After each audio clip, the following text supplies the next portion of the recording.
Mak, sa Mak. Kaya hindi ibig din li.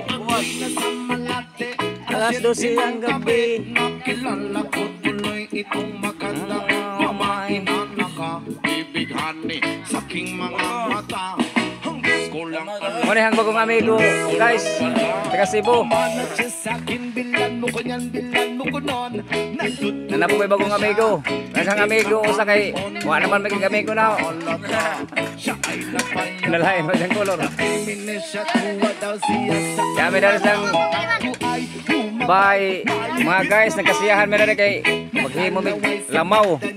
Kami nagsakas predo. Kami nagsakas predo sa botong.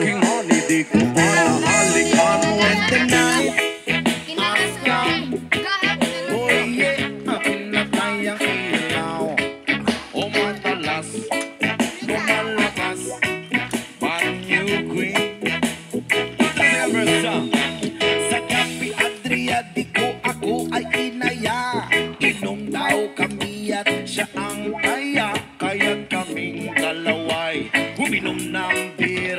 Inangit niya ang magatang, sabi niya sa akin, cheers! Hindi ko alam man meron siyang inilagay. Ako'y biglang nahilo, nawalan ng aking malay nang ako'y magising. Aking napansin, pangalan ng motel Antuin. Kaya't ang sabi ko na ko, i-split na ako. Panabo ko ng girlfriend ko, mahirap to. Walang-wala sa isip ko ang kanyang belwang. Kung nakita ko siya, naka-overlaw in the night.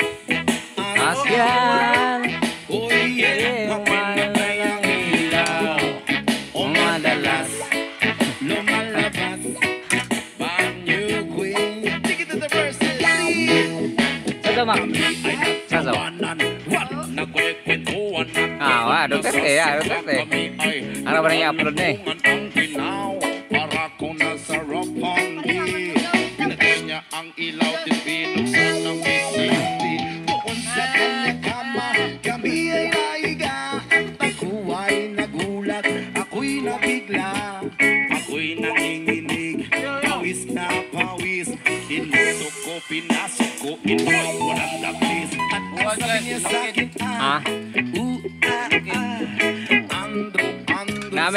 Nami karon sa bukid, guys. Bukid view. Agi ka sang amigo nga sudan na Bulinaw. Buat Bulinaw. Eh, nindot man ang buat Bulinaw.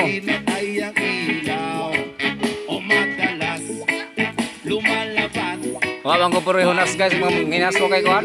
Taob. Soro ra bidas moto.